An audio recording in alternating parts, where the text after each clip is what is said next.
ప్రభువైన యేసుక్రీస్తు నామములో మీ అందరికీ వందనాలు. నా దేవుడు మిమ్మల్ని మీ కుటుంబాలను నిండారులుగా దీవించునుగాక. ఈరోజు ఒక వాక్యాన్ని చదువుకొని దేవుని నామము మహిమపడతాం. అందరూ కూడా బైబిల్ తీసి చదవడానికి ఇష్టపడండి. దేవుని మేలును పొందుకోవాలి. దేవునికి మనము ఇష్టలుగా బతకాలని కొన్ని మాటలు మనం తెలుసుకున్నాం. దేవునికి కలిగిన మనసు మనం కలిగి ఉండాలని అందరం కూడా దేవుని సన్నిధిలో కడువై భక్తులు కోరుకుని 1 కొరింథీ పత్రిక 11వ అధ్యాయము 1వ వచనాన్ని నేను చదువుతున్నాను. అందరూ కూడా బైబిల్ నుండి తీసి చదవడానికి ఇష్టపడండి. 1 కొరింథీ పత్రిక 11వ అధ్యాయం 1వ వచనం. నేను క్రీస్తుని నడుచుకున్న ప్రకారము మీరు నన్ను పోలి నడుచుకున్నని పౌలు గారు అంటున్నాడు. ఒకప్పుడు హింసకుడు, దూషకుడు, ధర్మశాస్త్రాన్ని బోధించటం లేదని సేవకుల్ని, విశ్వాసుల్ని ప్రార్థన జరగకుండా అందరినీ హింసించేవాడు. ఆయనను దేవుడు పట్టుకొని మేలైన మార్గంలో నడిపించి సౌలును అలాగోలా పౌలుగా మార్చి కొన్ని పత్రికలు రాయడానికి 14 పత్రికలు రాయడానికి కృపనిచ్చాడు. ఆయన ఏమంటున్నాడు ఇక్కడ? నేను క్రీస్తుని నడుచుకున్న ప్రకారం మీరు నన్ను పోలి నడుచుకోనండి అంటున్నాడు. ఎవరిని పోలి నడుచుకోవాలంట? మనం క్రీస్తుని పోలి నడుచుకోవాలి. క్రీస్తు ఎలా నడిచాడు? ఆయన స్వస్థతలు ఎలా జరిగినాయి? ఆయన చేసిన ఘనకార్యాలు అన్నీ కూడా మనం తలపోసుకుంటూ మన కుటుంబం ఏ స్థితిలోంచి మనం వచ్చామో, ఏ స్థితిగతిలోంచి దేవుని సన్నిధిలోకి వచ్చామో ఒక్కసారి మన హృదయాలు పరిశోధించుకోవాలి.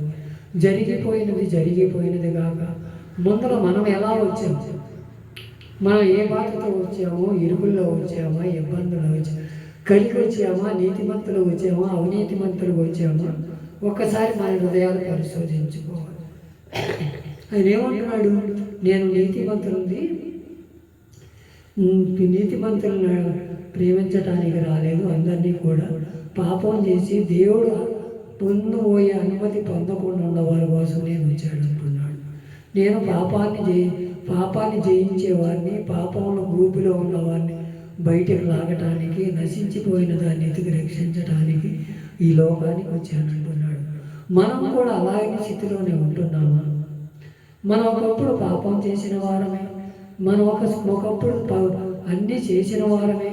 అయినా సరే ఆయన కృపను బట్టి, ఆయన సంకల్పాన్ని బట్టి మనం ఈరోజు ఇలా ఉన్నామంటే ఆయన కృప మాత్రమే. ఆయన కృపను మనం ఎప్పుడూ కూడా దూరం చేసుకోకూడదు. కలిగిన రోజున కలిగినట్టు, లేని రోజున లేమినట్టు కాక ఆయన సన్నిధిలో నిత్యము కూడా ఆయనని పోలి నడుచుకోమంటున్నాడు.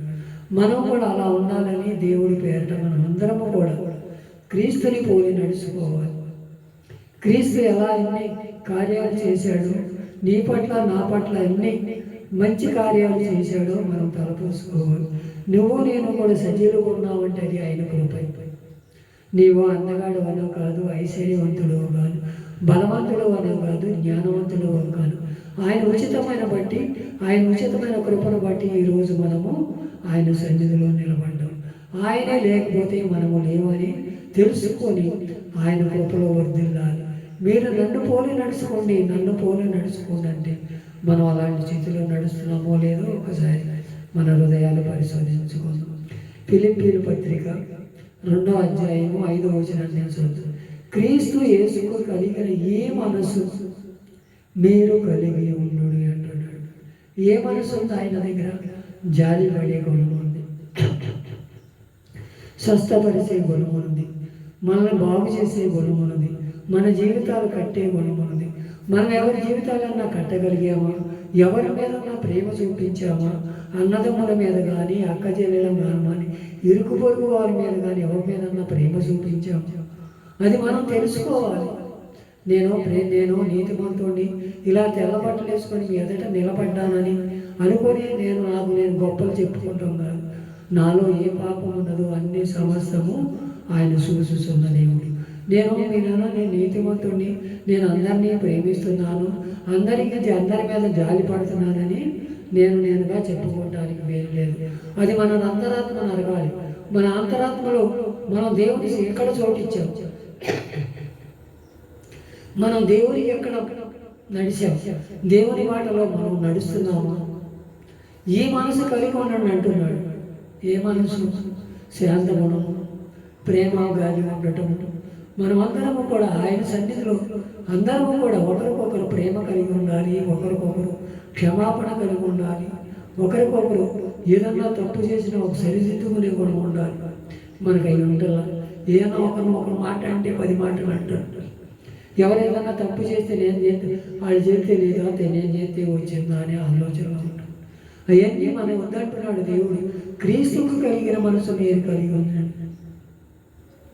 ఆ రోజున శిలువ మీద కూడా ఆయన తప్పించుకొని వెళ్ళిపోవాలంటే వెళ్ళిపోవచ్చు. రాజువాను అంటే నువ్వు అన్నట్టే, నేను ఈ లోక సంబంధమైన రాజును కాదు, నేను పర సంబంధమైన రాజును కాదు, నేను మన లోకానికి రాజునని చెప్పాడు. మనం కూడా అలా చెప్పేవారంగా ఉండాలి. నేను నా రాజు నాకు ఉన్నాడు, నాలో ఉన్నాడు, నా రాజు గొప్పవాడు, ఈ లోక తలంపులో రాజు కాదు, నాకు పరలోకంలో రాజు ఉన్నాడని మనం చెప్పగలిగే ధైర్యం ఉండాలి. ఆ మనసు కలిగి ఉండాలి. ఇక్కడ మనం ఏదో పదవులు వస్తున్నాయని ఏదో ఆశ కలిగి మనం అందరి మీద ఈ చుట్టూ అని మనం ఉండకూడదు. మనం ఏ మనసు కలిగి ఉండవాలి? పవిత్రమైన మనసు కలిగి ఉండాలి, యథార్థమైన మనసు ఉండాలి. ఈ మనసు మనం కలిగి ఉంటే దేవుని సన్నిధిలో మనం కలిగి ఉంటాం. అదే అంటున్నాడు, మీరు కలిగిన మనసు ఉండండి అని. నేను క్రీస్తుని కలిగి ఉండాలి, క్రీస్తును నడుచుకున్న ప్రకారం మీరు కూడా నడుచుకోండి అని చెప్తున్నాడు. మనం అలాంటి యథార్థమైన హృదయం ఉందా, పవిత్రమైన హృదయం ఉందా, మనం నీతిగల హృదయం ఉందో మనం ఒకసారి పరిశీలన చేసుకుని ముందుకు సాగుదాం. అలాగే 1 పేతురు పత్రిక 4వ అధ్యాయం 1వ వచనం, క్రీస్తు శరీరమందు శ్రమపడిన గనుక మీరును అట్టి మనసు ఆయుధముగా ధరించుకొనుడి. ఏంటంటే శరీరంలోనే మనకు శ్రమలు తప్ప మనకి ఏమీ కాదు. మనం ఎన్ని శ్రమలు అనుభవిస్తామో దేవుని ఎదుట నిర్దోషులుగా కనబడతాం. సుఖపడితే మనం ఏమీ సాధించలేము. అన్నీ ఉచితంగా వస్తే మనం ఏది సాధించలేము. మోకరించి ప్రార్థన చేయాలి, దేవుని ఎదుట మనం కనిపెట్టుకొని ప్రార్థన చేయాలి. మన సమస్యలు ఏంటో ఆయన ఎదుట మనం ఒప్పుకోవాలి. మన సమస్యలు ఎవరో వచ్చి తీర్చరు, ఎవరో వచ్చి అన్నదమ్ములు తీర్చరు, అక్క చెల్లెలు తీర్చరు, నీకోసం రక్తం కార్చేవాళ్ళు ఎవరో లేరు, తల్లిదండ్రులు కార్చరు. దేవుని మాత్రమే, మన దేవుడు మాత్రమే నీకోసం నా కోసం ప్రాణం పెట్టి రక్తం కార్చి నేను నడిచిన ప్రకారం మీరు నడవండి, యథార్థమైన మనసును నడవండి, పవిత్రమైన మనసుతో నడవండి, నీతిమంతులుగా జీవించండి అని మనకే చెబుతున్నాడు. మనం అట్టి జీవితం కలిగి ఉన్నామో లేదో ఒకసారి మన హృదయం నడుచు. మనం ఈ దేవునికి కలిగిన మనసు కలిగి ఆయన సన్నిధిలో నిండారులుగా దీవించను.